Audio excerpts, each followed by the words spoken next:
कल्पना है, ये कोरी कल्पना नहीं है, ये वृत्त चित्र नहीं है, धुरंधर वृत्त चित्र नहीं है। धुरंधर मूवी जब शुरू होती है तो सीधा पहले ही कहती है कि सत्य घटनाओं पर आधारित ये फिल्म है, और बजाबता उसका जिक्र करते हैं।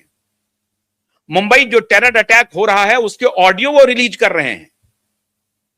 रूपांतरण, नाट्य रूपांतरण हुआ है, नाट्य रूपांतरण आप देख रहे हैं उसमें कि कैसे अक्षय खन्ना, अर्जुन रामपाल जो मेजर इकबाल बना है, रहमान डकैत जो अक्षय खन्ना बने हैं, और रणवीर सिंह जो जमाली बना है, हमजा बना है, वो किस प्रकार से रणवीर सिंह की भूमिका, और आर माधवन जो शायद एनएसए डोबल बने हैं, इन सबका किरदार बहुत महत्वपूर्ण है।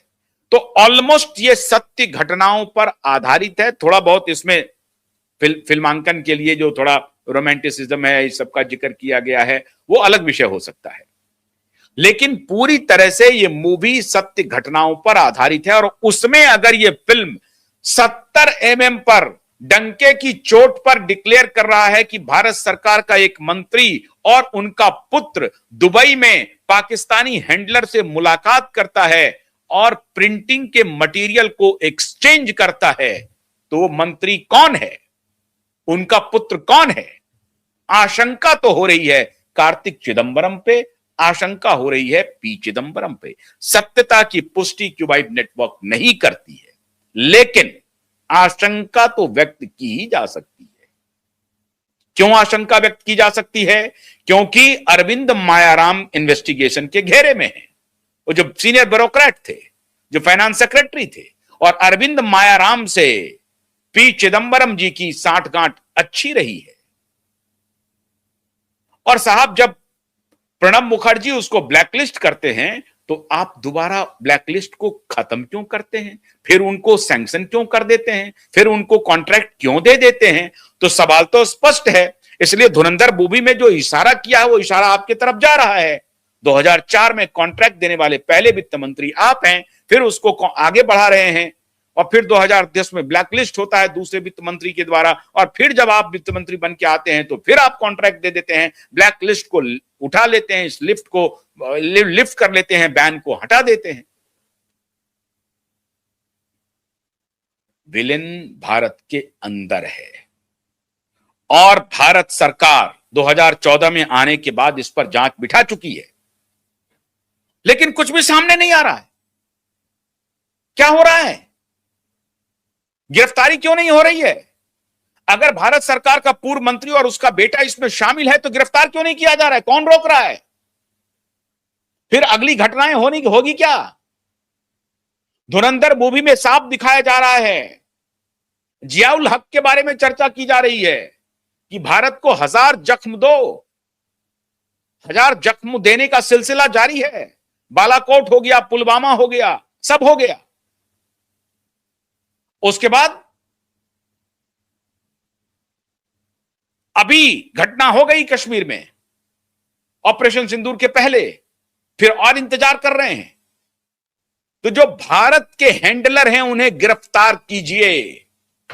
भारत सरकार से मैं डिमांड करता हूं कि भारत के हैंडलर, जो भारत के दुश्मन यहां बैठे हैं, उस पाकिस्तानी क्रूर हैंडलर से भी ज्यादा खतरनाक ऐसे लोग हैं जो भारतीय सिस्टम में बैठ करके भारत के खिलाफ छद्म युद्ध कर रहे हैं अपने निजी लाभ के लिए, निजी स्वार्थ के लिए। वो कौन है? उसका नाम डिक्लेयर करे भारत सरकार। इशारों में काम नहीं चलेगा। आप सिर्फ कबड्डी खेलेंगे, आरोप लगा करके निकल जाएंगे और निकलने देंगे। सीबीआई इन्वेस्टिगेशन भी करती रहेगी, फिल्में भी बनती रहेंगी, और नाम कभी नहीं आएगा सामने, उनकी गिरफ्तारी नहीं होगी। यह देश प्रेम नहीं है। तो माननीय मोदी जी, अब आपसे देश सवाल पूछ रहा है, आप गिरफ्तार क्यों नहीं कर रहे हैं? उनके खिलाफ ये इन्वेस्टिगेशन क्यों नहीं कर रहे हैं? फिर धुरंधर मूवी आएगी, फिर होगा, फिर वो पैसा कमा लेगा, निकल जाएगा, हो गया। ये क्या चल रहा है देश में? फिल्में बनती रहेंगी, और वो मनोरंजन के लिए फिल्में बनेंगी क्या? ये फिल्म मनोरंजन के लिए नहीं है। तो अगर ये फिल्म मनोरंजन के लिए नहीं है तो इस पर कार्रवाई कब होगी? जो असली देशद्रोही है उसके बारे में आपको जानकारी है, सब जानकारी है आपको।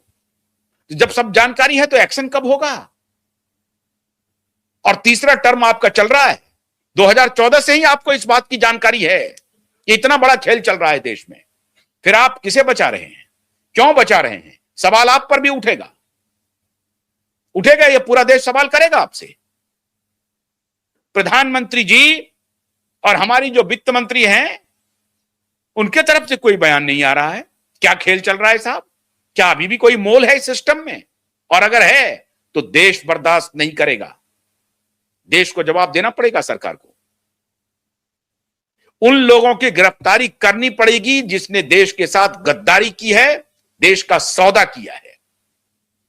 डेलारू कंपनी का क्या पूरा कॉन्ट्रैक्ट है, कैसे उसको दिया गया, कौन कौन उसमें शामिल है? फिल्म में अगर मंत्री और पुत्र की बात की गई है तो वो कौन है? कौन है बताए? वो नाटक नहीं है, फिल्म। मित्रों, सब कुछ आपके सामने है। किस वित्त मंत्री ने कॉन्ट्रैक्ट दिया, कब वो ब्लैकलिस्ट हुआ, किस वित्त मंत्री ने उसको ब्लैकलिस्ट किया, फिर दोबारा किस वित्त मंत्री ने उस ब्लैकलिस्ट को उठाया और फिर कॉन्ट्रैक्ट दिया, सब आपके सामने है। क्यों दिया, काहे दिया? नकली नोट चल रहे हैं,